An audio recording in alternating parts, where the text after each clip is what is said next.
আসুন স্যার।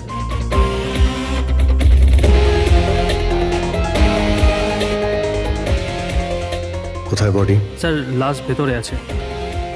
আপনারা কোনো জিনিসে হাত দেননি তো? না স্যার, লাশ দেখে আমরা স্টিম রুম বন্ধ করে দিয়েছি, তখন থেকে আমরা বাইরেই দাঁড়িয়ে আছি।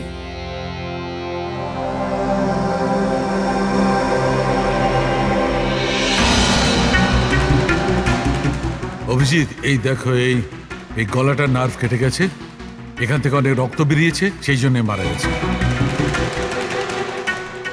স্যার এরা বলছে যে ছুরি মারা হয়েছে, কিন্তু আঘাত তো দেখতে পাচ্ছি না।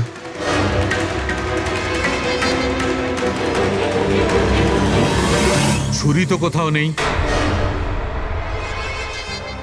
আপনারা কি লাশের পাশ থেকে কোনো ছুরি সরিয়েছেন?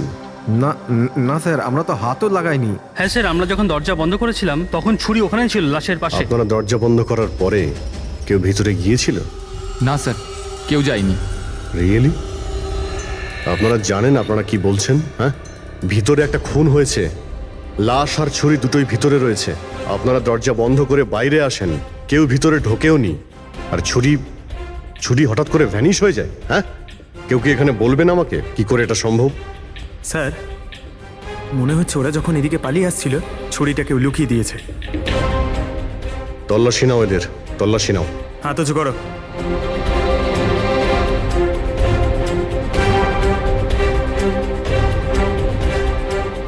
স্যার, এদের কাছে তো কোনো ছুরি নেই।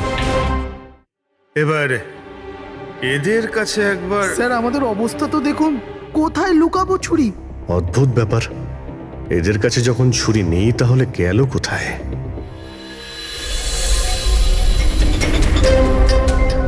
স্যারের গলায় ছুরির আঘাত রয়েছে।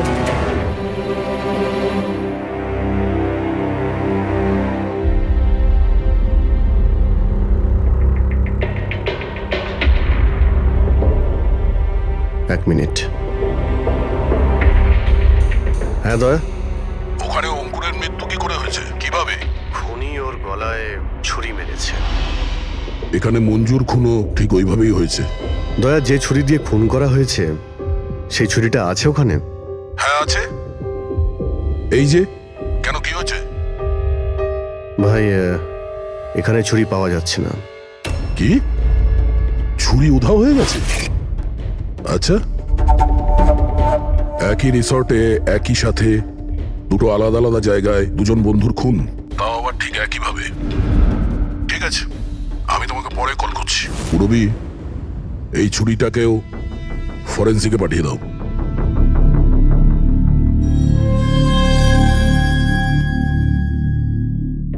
একটা মেয়ের গলা কেটে মার্ডার করা হয়েছে, তাও তখন যখন ও তোমাদের পাশে বসেছিল, আর তোমাদের মধ্যে কেউ কিছু দেখোনি, কিছু শোনোনি।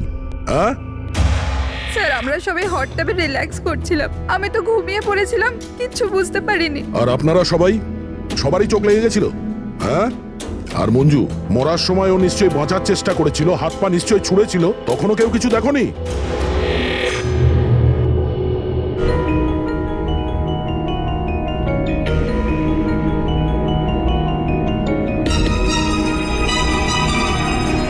স্যার, হ্যাঁ, স্যার আপনি এখান থেকে ছুরিটা তুলেছেন? ছুরি না তো। কেন? স্যার ছুরিটা পাওয়া যাচ্ছে না। ছুরি নেই? এক্ষুনি তো এখানেই ছিল, কোথায় গেল? স্যার আমরা তো এখানেই রয়েছি, আমাদের চোখের সামনে ছুরিটা হারিয়ে গেল কিভাবে?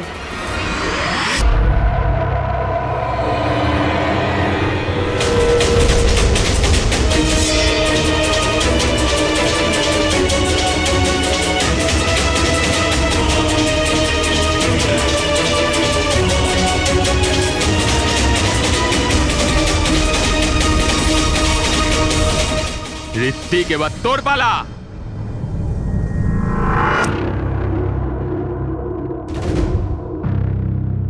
দেখো, এটা বোঝাই যাচ্ছে যে খুনি তোমাদের মধ্যেই কেউ। এখন সত্যি কথা বলে দাও, কি অঙ্কুর আর মঞ্জুকে কে প্রাণে মারতে চেয়েছিল? আপনাদের এটা মনে হচ্ছে যে আমরা ওদের মেরেছি?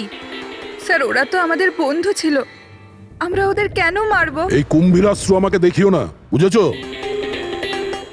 যখন ওদের দুজনের খুন হয়েছিল তখন তোমরাই ছিলে ওদের পাশে, তোমরাই। এখন এই নাটক বন্ধ করো আর সত্যি কথা বলো, তোমাদের মধ্যে কে ওদের এত ঘৃণা করতো যে ওদেরকে খুন করতে হয়েছে? তোমরা সবাই কলেজে একসাথে পড়তে না? কলেজে হতে পারে তখন কিছু হয়েছিল কারোর সাথে, যে এতই ঘৃণা ছিল যে 10 বছর বাদেও ওই ঘৃণাটা যায়নি, আর সুযোগ বুঝেই ওদের দুজনকে মেরে দিয়েছো। তুমি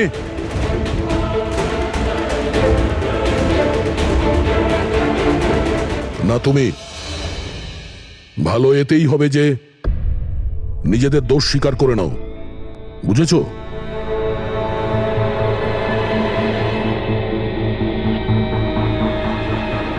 কি হলো?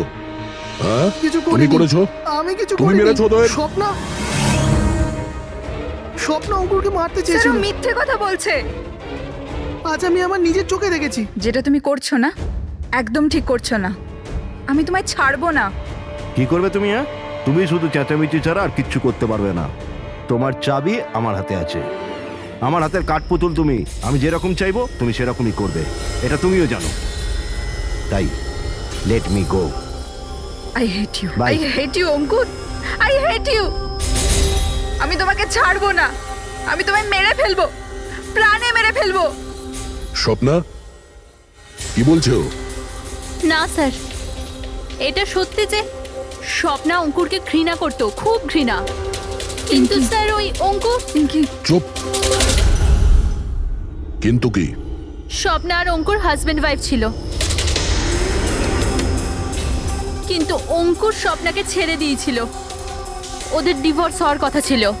আর সেই কারণে তুমি অঙ্কুরকে এত ঘৃণা করতে? হ্যাঁ স্যার, সেটা কোনো কারণ নয়। আমাদের ডিভোর্স তো এমনিতেও হয়ে যেত। ওই লোকটা আমার বাচ্চাদের আমার থেকে ছিনিয়ে নিতে চেয়েছিল। কোর্টে আমার উপর মিথ্যে মিথ্যে অভিযোগ দিয়ে আমার বাচ্চাদের আমার থেকে কেড়ে নিতে চেয়েছিল। হ্যাঁ, আমি ওকে ঘৃণা করতাম, আমি ওকে খুবই ঘৃণা করতাম স্যার, কিন্তু আমি ওকে মারতে পারি না। আর স্যার, যখন ওর মার্ডার হয়েছে আমরা সবাই হট টাবে ছিলাম। আর ঋত্বিক, তুমি তো ওখানেই ছিলে, স্টিম রুমে। দয়া যখন জিজ্ঞাসা করছিল যে কে যে মঞ্জু আর অঙ্কুরকে ঘৃণা করে, তখন তোমার মুখ ফ্যাকাশে কেন হয়ে গিয়েছিল? কি ব্যাপার?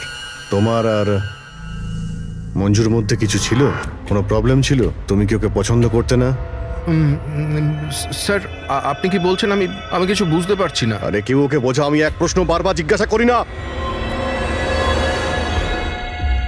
এর কথা জবাব দাও। এ দ্বিতীয়বার কিন্তু মুখ দিয়ে জিজ্ঞাসা করবে না, হাত পা দিয়ে জিজ্ঞাসা করবে। মুখ খোল। ঠিক আছে স্যার, আমি বলছি। দেখুন স্যার, আমি মানছি যে আমি মঞ্জুকে ঘৃণা করতাম। একে তো বন্ধুত্বের খাতির ওকে সাহায্য করেছি, ওকে আমার কোম্পানিতে চাকরিও দিয়েছি। আর ও কি করছে? আমার বসের প্রিয়পাত্র হয়ে আমারই চাকরি খেতে চলেছিল। রাগ হতো আমার ওর ওপর, আরও সেটারই যোগ্য ছিল। কিন্তু স্যার, সে যাই হোক না কেন স্যার, আমি ওকে মারার কথা ভাবতে পারি না স্যার।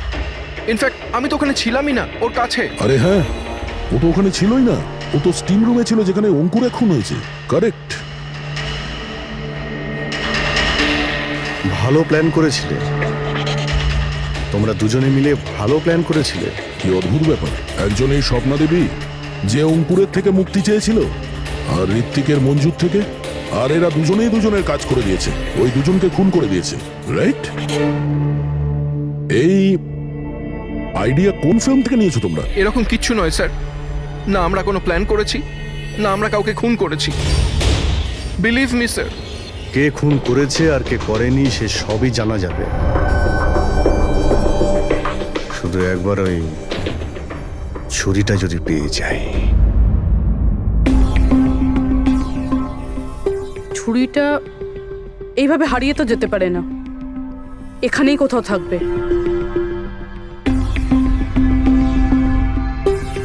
পুরবি, ছুরিটা পেলে? না স্যার, খুঁজছি আমি। ঠিক আছে, খোঁজো, আমরা আশেপাশে দেখছি।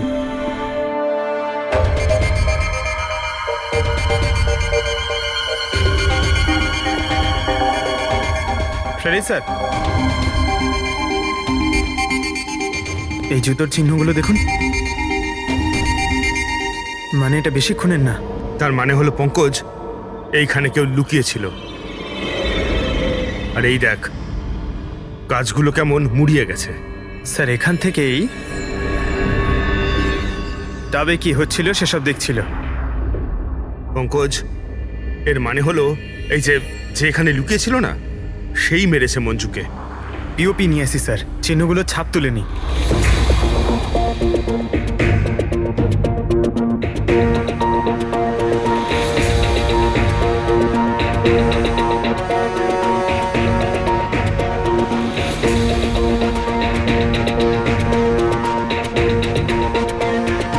স্যার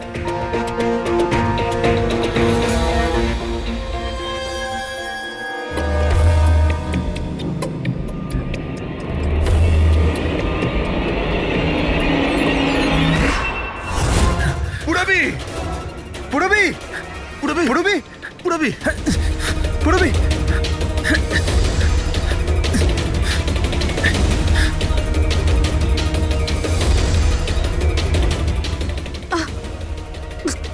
পুরবি পুরবি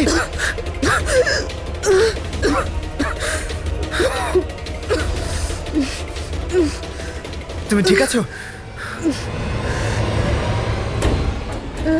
কিন্তু এসব হলো কি করে? তুমি অজ্ঞান হয়ে গেলে কি করে? জানি না স্যার। সব রেডি আছে? হ্যাঁ স্যার। আর পুরবি, ও কেমন আছে? স্যার ঠিক আছে, ওই ডক্টর সালুমকে ওকে চেক করছে। ঠিক আছে, সবাইকে ডাকো, দেখি এই আংটি আর জুতোর চিহ্ন কার সঙ্গে ম্যাচ করে। আসুন আসুন, এইদিকে এইদিকে আসুন।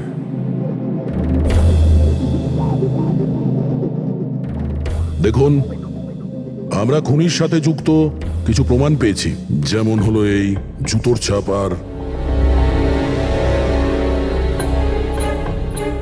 এক মিনিট, আপনাদের মধ্যে কেউ একজন এখানে আসেনি। কে আসেনি? ঋত্বিককে দেখা যাচ্ছে না, কোথায় ও? স্যার ওর খিদে পেয়েছিল তো ও কিচেনের দিকে কিছু খেতে গেছে। খিদে পেয়েছে? দয়া, তুমি শুরু করো, আমি দেখে আসি ও কিচেনে কি খাচ্ছে। ঠিক আছে ফ্রেডি, এদের সবাইকে আংটি পরিয়ে চেক করো। আর পঙ্কজ, জুতোর ছাপটা চেক করো। আপনি আসুন।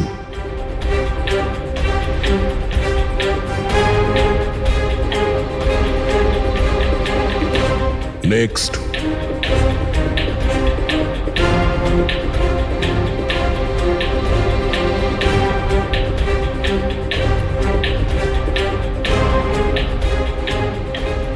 Sir match. ফ্রেডি, আংটিটা চেষ্টা করো।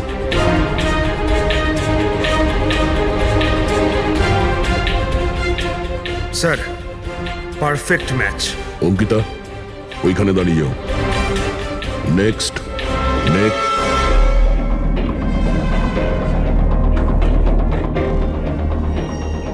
Match sir.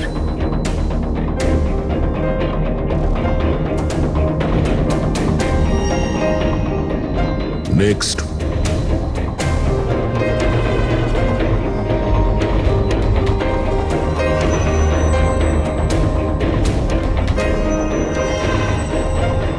না স্যার।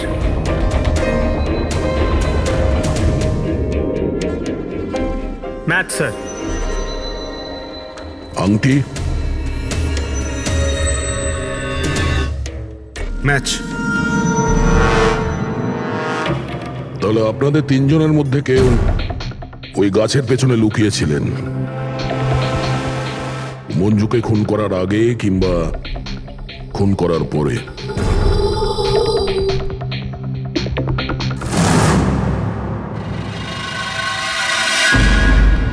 আরে, ঋত্বিককে দেখেছো? না, কিন্তু ওদিকে কেউ আছে। ঋত্বিক! ও নো! হ্যাঁ অভিজিৎ। আরে ভাই, ঋত্বিককে কেউ খুন করেছে। হ্যাঁ, কিচেনে। তোমরা তাড়াতাড়ি এসো, তাড়াতাড়ি। কাউকে এখান থেকে তুমি পালাতে দেখেছো? না। তুমি কি এখানে কাউকে যেতে বা আসতে দেখেছো?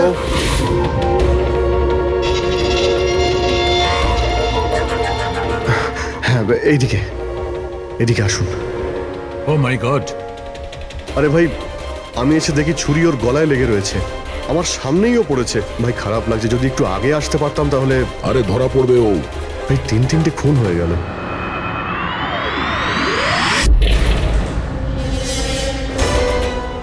আরে ভাই এটা কি ধরনের মজা? ক্রাইম সিনে তোমরা সিআইডি অফিসার হওয়া সত্ত্বেও গাফিলতি করছো। কি বলছেন কি আপনি? এটা মজা করার সময় নয়, এখানে খুন হয়েছে। হ্যাঁ আমি জানি এখানে খুন হয়েছে, আর আমি এখানে কি মজা করছি স্যার? তবে কে করছে মজা ভাই? কি হচ্ছে ডক্টর সালুকে? দয়া, যদি অভিজিৎ না করে থাকে তুমি করেছো। তোমার জানা উচিত, প্রমাণকে অবহেলা করা উচিত নয়। ডক্টর সালুকে রিল্যাক্স, আগে এটা বলুন যে কি ব্যাপার। আরে ভাই, ছুরিটা ছিল, যেটা দিয়ে খুন করা হয়েছে সেটা কোথায়? আরে ছুরি এখানে সিঙ্কের মধ্যেই রয়েছে। সিঙ্কে কোনো ছুরি নেই। তুমি কোথায় গেল ছুরি? হ্যাঁ, এক মিনিট স্যার, 1 মিনিট। এবার আমি কিছু বুঝতে পারছি। এই ছুরিগুলো হঠাৎ করে উধাও হয়ে যাওয়া, এটা খুনির একটা দারুণ প্ল্যান। এখানে 3টে খুন হয়েছে, 3টে খুনেই প্রত্যেকবার ক্রাইম সিন থেকে ছুরি এইভাবে উধাও হয়ে গেছে। প্রথমে স্টিম রুমে, যেটা বাইরে থেকে বন্ধ ছিল, তারপর জাকুজিতে, আমাদের চোখের সামনে। এসব কি হচ্ছে কি এখানে? ছুরিতে তো আমি হাতই দিইনি। এটা কি হতে পারে? আমাদের চোখের সামনে এখানে ছুরি ছিল, কিন্তু এখন নেই। আরে ভাই, এখন তো মনে হচ্ছে সব ছলনা হচ্ছে। হতে পারে আমাদের মাথা খারাপ হয়ে গেছে, না হলে অথবা আমাদের মাথা খারাপ করার চেষ্টা করা হচ্ছে। ঋত্বিকও মারা গেছে। আর এবারেও মার্ডার ওয়েপন মানে ছুরি নিজে থেকেই উধাও হয়ে গেছে। মনে হচ্ছে যে কেউ আমাদের বোকা বানাতে চাইছে। সেই জন্য আপনাদের রুমের আমরা তল্লাশি নিই, আর আমরা এটা পাই।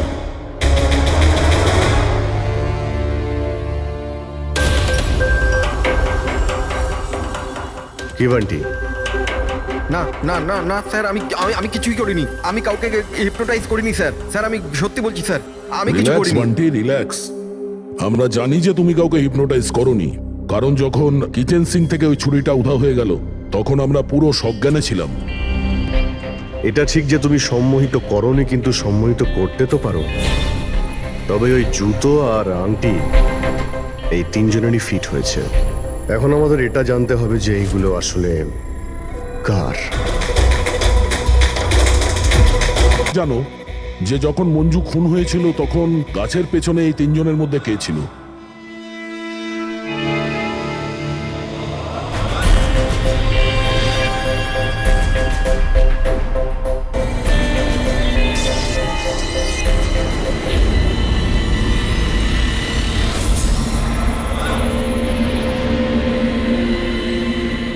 রিল্যাক্স, দীর্ঘশ্বাস নাও।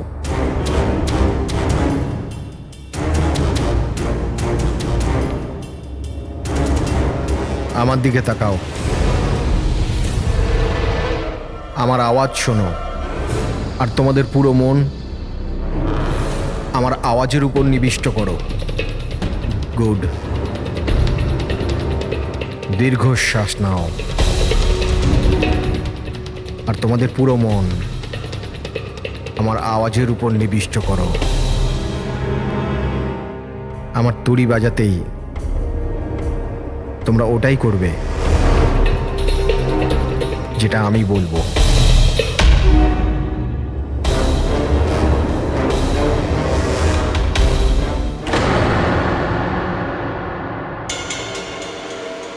এই সফিনা আর অঙ্কিতা, এরা দুজনে তো সম্মোহিত হয়ে গেছে, কিন্তু সম্মোহনের প্রভাব তো এই পিঙ্কির উপর পড়েনি।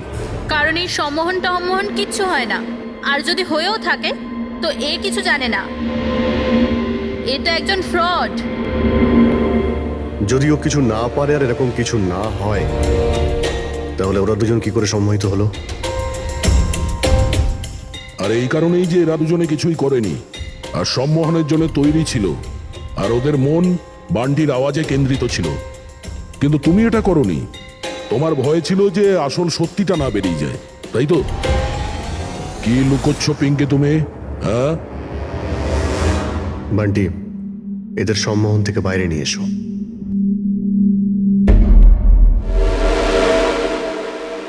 আর পিঙ্কি, এবার তুমি সব সত্যিটা বলে ফেলো।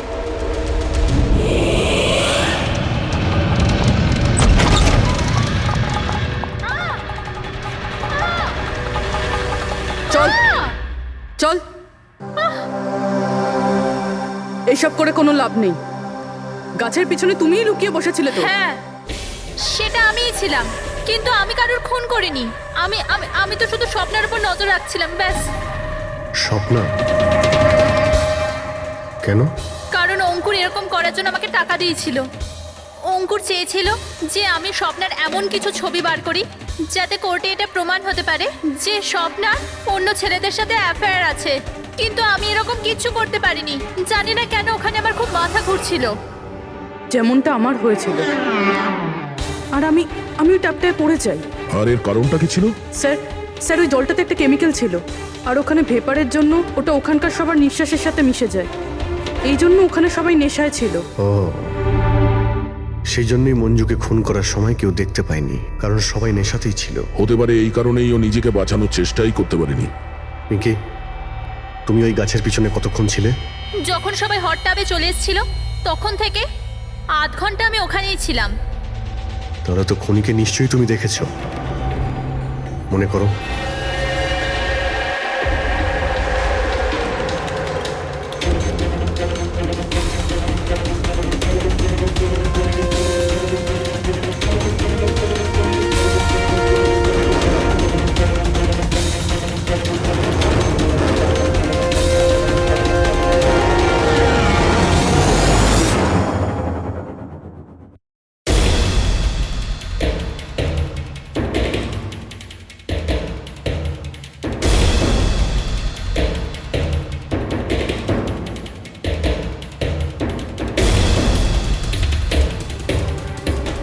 কালো জুতো, কালো প্যান্ট, হতে পারে রিসর্টেরই কোনো স্টাফ, কোনো ওয়েটার। আর আমরা খেয়ালই করিনি এরা ছাড়াও অন্য কেউ খুন করতে পারে। চলো, দেরি করে হলো, এই কেসের কিছু প্রমাণ তো পাওয়া গেল, কিন্তু এই মার্ডার ওয়েপন নিজে থেকেই উধাও হয়ে যাচ্ছে। এর রহস্যটা কি? এক মিনিট। স্যার, আপনারা এটা কি করছেন? ওই যে ছুরিটা এখান থেকে হারিয়ে গেছে সেটাকে খুঁজছি। পালাই এখান থেকে, না হলে ফেসে যাব। চল।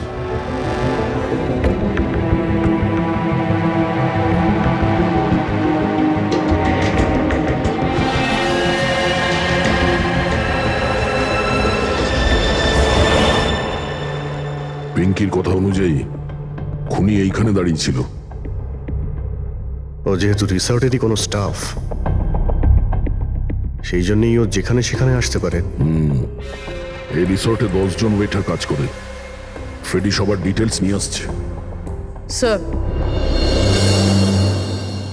স্যার, যখন জানতে পারলাম যে খুনি এই রিসর্টেরই কোনো একজন স্টাফ, তখন আমি ভাবলাম যে খুনের কারণ তো 10 বছরের পুরনো কোনো শত্রুতা হতে পারে না। কোনো তো কারণ আছে যে 12 জন লোকের মধ্যে এই 3 জনেরই খুন হয়েছে। কলেজ ছাড়া এমন কোনো তো সূত্র আছে যেটা এদেরকে বেঁধে রেখেছে। আচ্ছা, তাহলে পাওয়া গেল ওই কারণ?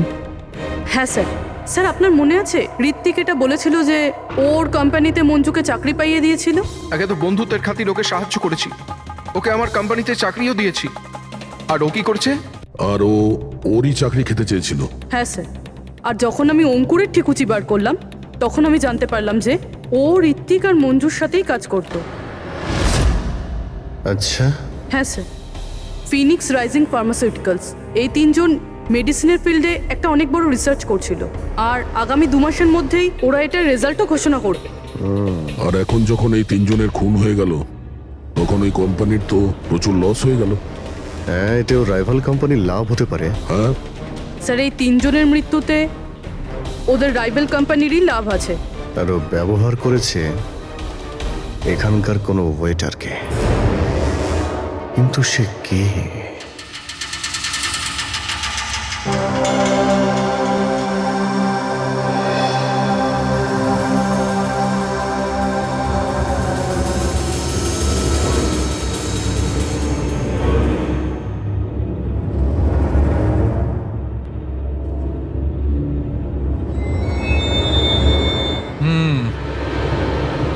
এই তিনটেতেই কিচ্ছু পাওয়া গেল না। স্যার, এটা স্টিম রুমের ড্রেনেজ থেকে কেটে নিয়ে এলাম, হয়তো এতে কিছু পেয়ে যাবেন। স্টিম রুম থেকে? হ্যাঁ স্যার।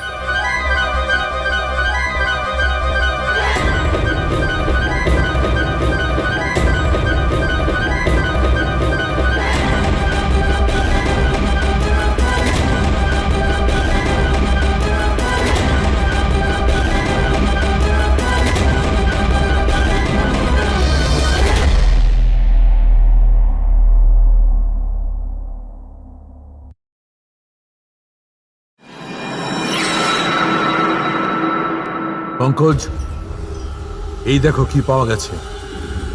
কি পেয়েছেন স্যার? এটা হচ্ছে ছুরি। এত ছোট একটা ছুরি? একদম ঠিক বলেছো পঙ্কজ, ধরে নাও এটা একটা ছুরি।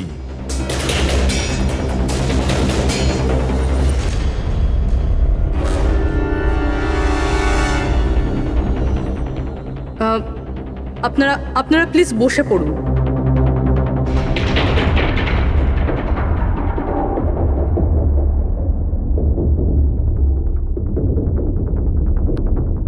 হ্যাঁ, বসুন। এবার আমরা আপনাদের কিছু কেরামতি দেখাতে চলেছি।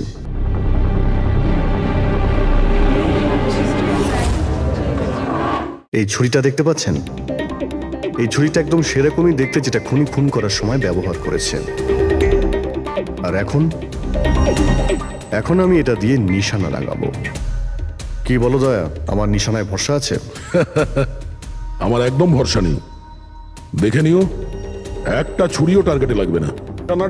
আরে স্যার, আপনি সরে যান, যদি আপনার লেগে যায় তাহলে?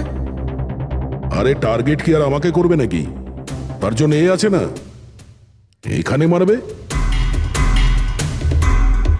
ঠিক আছে, কথা কম কাজ বেশি, নিশানা লাগানোর সময় চলে এসেছে। রবি,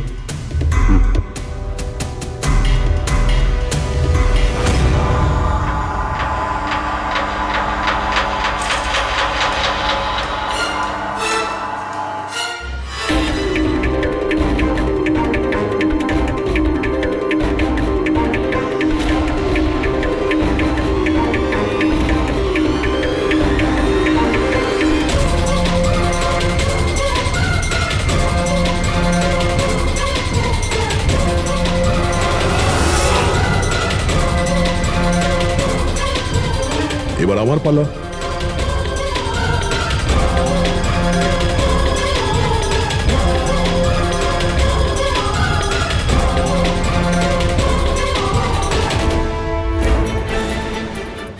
এসব কি হচ্ছে? এটা তো কোনো জাদু।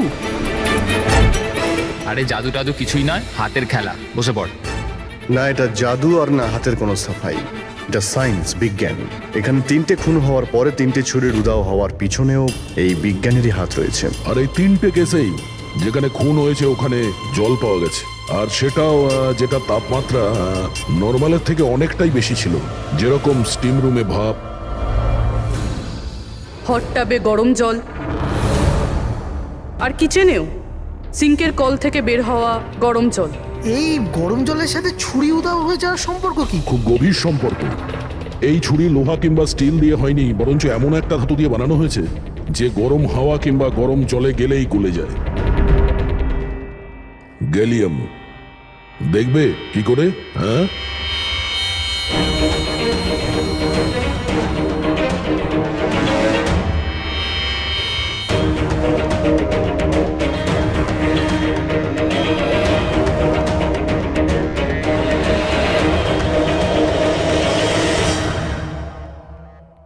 এবার বুঝতে পারলে ক্রাইম সিন থেকে কি করে ছুরি উধাও হয়ে যাচ্ছে?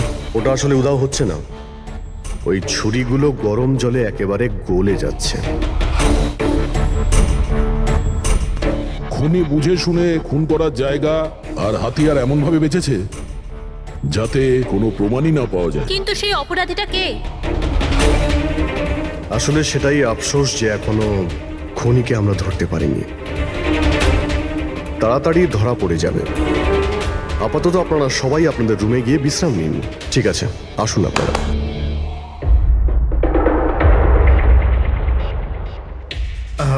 স্যার, এদেরকে যেতে কেন দিলেন? কারণ খুনির ব্যাপারে জানার জন্য আমাদের 15 মিনিট চাই। স্যার, 15 মিনিটেই খুনিকে ধরা যাবে? 15 মিনিটের মধ্যে খুনিকে সে ব্যাপারে জানা যাবে। কিন্তু কিভাবে? দেখো ফ্রেডি, ডক্টর সালুকে যখন আমাদের এই গ্যালিয়ামের ব্যাপারে বললেন তখন আমরা বুঝলাম যে খুনি খুবই চালাক। এত সহজে ওকে ধরা যাবে না, আর তাও কোনো প্রমাণ আর কোনো সূত্র ছাড়া তো নয়। আর সেই কারণেই আমরা ডক্টর সালুকে এমন একটা কেমিক্যাল বানাতে বলেছি যেটা গ্যালিয়ামের সাথে মিশলেই ডাই হয়ে যায়। আর স্যার, এই চেয়ারগুলোতে আমরা সেই কেমিক্যালটাই স্প্রে করেছি যেটা এখন ওদের হাতে লেগে গেছে। আর যে ওই ধাতুটা ধরেছিল তার হাতে কেমিক্যালটা নীল রঙে বদলে যাবে। এবার আমরা খুনিকে হাতে নাতে ধরে ফেলবো। এই কেমিক্যালটা রিয়াকশন হতে 30 মিনিট লাগে। 20 মিনিট হয়ে গেছে, আর 10 মিনিটের মধ্যে আমরা খুনিকে ধরে ফেলবো।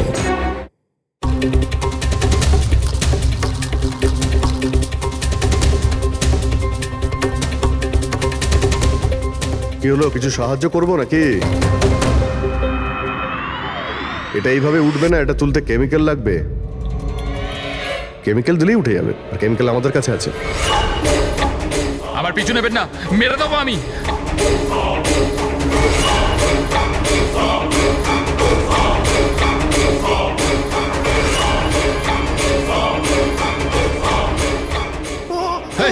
এই, ওখানে ওখানে দাঁড়াও, আমি মেরে ফেলবো, কে গলা কেটে দেবো। আর এই ছুরিটা না সত্যিকারের। আমি বলেছিলাম না তোমাদের সবাইকে রুমে থাকতে? আমার দ্বারা কন্ট্রোল হচ্ছিল না, তাই এসে গেছি। আমাকে ক্ষমা করে দিন। চুপ, চুপচাপ নিজেদের বন্দুকগুলো সুইমিং পুলে ফেলে দাও, নইলে আমি একে। না না, ঠিক আছে।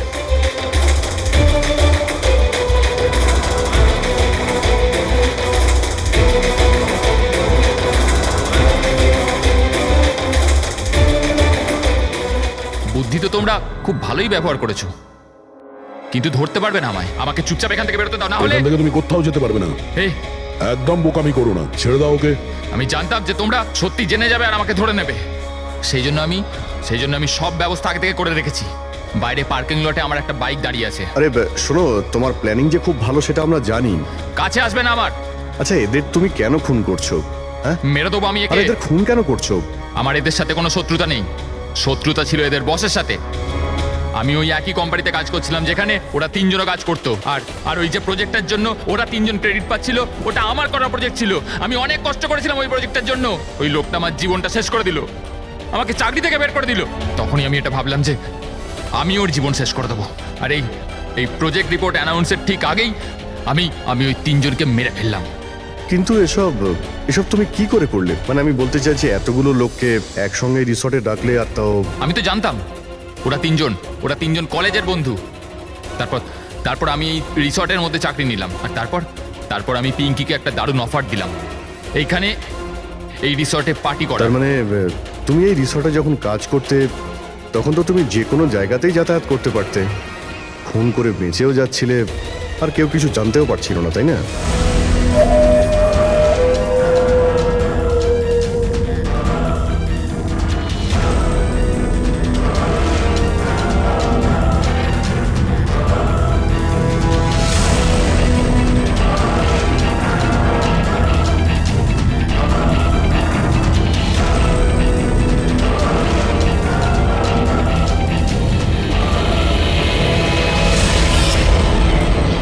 সেরকমই প্ল্যান করেছিলাম। প্ল্যান তো ঠিক আছে, কিন্তু ওই 3 জন যদি এখানে নাই আসতো তাহলে? ভাগ্য আমার সাথে ছিল যে 3 জনই একসাথে এসেছিল, না হলে যে আসতো সেই মরতো। চললাম আমি, হাট।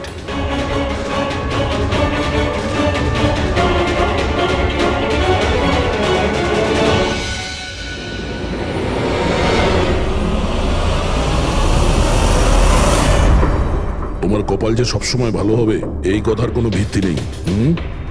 চলো, এবার তোমাকে আমরা কিছু গল্প শোনাই। চল।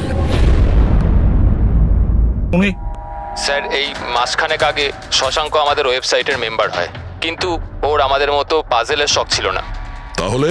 স্যার, আসলে ওর আলাদা আলাদা গ্যাজেটের শখ ছিল, আর ও এটা জোর গলায় বলতো যে আমাদের সামনে এমন একটা পাজেল রাখবে যেটাকে আমরা সলভ করতে পারবো না। আচ্ছা, তাহলে কি ছিল সেটা? স্যার, ও নিজের একটা শর্ট ওয়েভ রেডিও বানিয়েছিল, আর আলাদা আলাদা স্টেশনকে চেক করতে গিয়ে ও একটা বিশেষ স্টেশনের সন্ধান পায়, যেই স্টেশনের নাম ছিল নাম্বার স্টেশন। Number station? আচ্ছা, এর নাম তো কোনোদিন শুনিনি।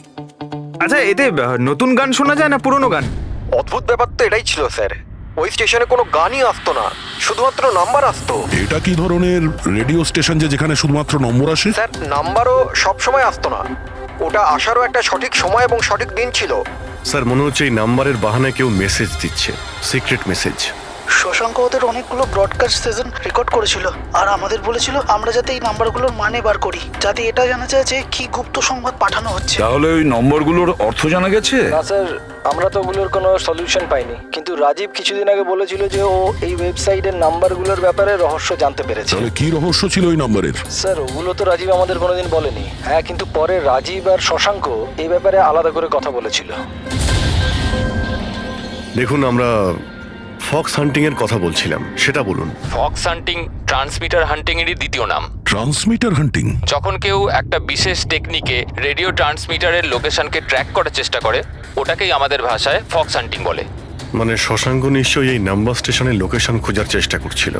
এমন কেউ তো ছিল যে এটা চায়নি যে শশাঙ্ক ওই রেডিও স্টেশনে পৌঁছয়, এই জন্য ও ওকে মেরে দিয়েছে।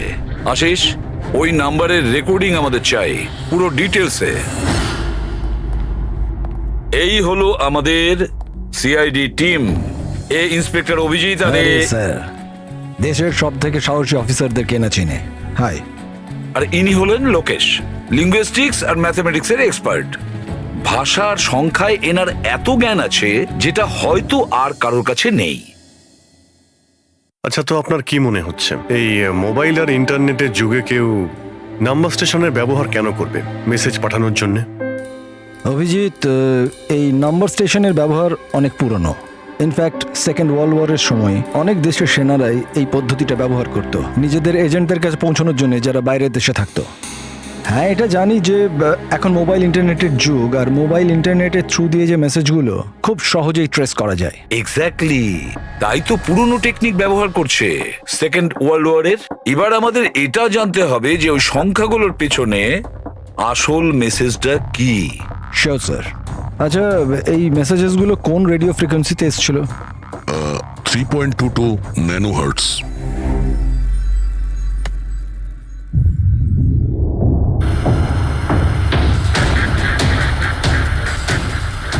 স্যার, এই রেডিও স্টেশনের তো কোনো নাম্বার টাম্বারই আসছে না। I am not surprised. I am sure যে ওরা জানতে পেরে গেছে যে এখন সব সিআইডি দেখছে, তাই তারা বোধহয় মেসেজ পাঠানোর পদ্ধতি বা রেডিও ফ্রিকোয়েন্সি পাল্টে ফেলেছে।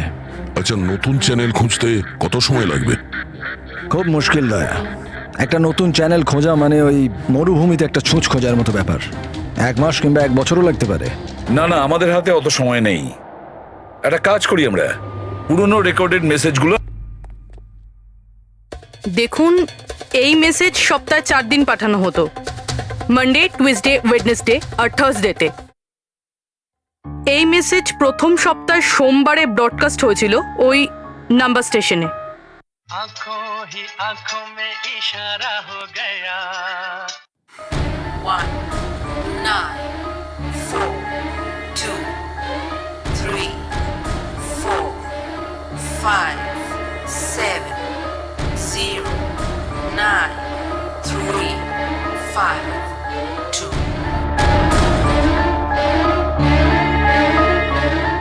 आंखों ही आंखों में इशारा हो गया। 9 2 3 4 0 5। आंखों ही आंखों में इशारा हो गया। 6 7 2 7 1 1। आंखों ही आंखों में इशारा हो गया। 5 2 1 8 0 7। Thursday. Now please tell me, এই মেসেজগুলো 4 দিন একই সময়ে এসেছিল নাকি আলাদা আলাদা সময়? না না, একই টাইমে, রাত 12টায়। আর তারপর 2 ঘন্টা বাদে বাদে এই নাম্বারগুলোকে রিপিট করা হয়েছিল। আর এর পরের সপ্তাহে যে নাম্বার, এগুলোই ছিল নাকি আলাদা ছিল? নাম্বার তো আলাদা ছিল, কিন্তু প্যাটার্ন এক ছিল। মানডেতে 13টা নাম্বার, টিউসডে, ওয়েডনেসডে আর থার্সডেতে 6টা করে নাম্বার। এর থেকে এটা অবশ্যই বোঝা যাচ্ছে যে অপরাধী প্রত্যেকদিন আলাদা আলাদা মেসেজ পাঠাচ্ছে। আর এই যে মেসেজ ওগুলো যারা পাঠাচ্ছে, একটা মেসেজ 4টে পার্টে পাঠাচ্ছে। লোকেশ বাবু, 1 মিনিট, আমি কিচ্ছু বুঝতে পারলাম না, আরেকবার বোঝান। আমি বোঝাচ্ছি। একটা কাগজ দাও তো।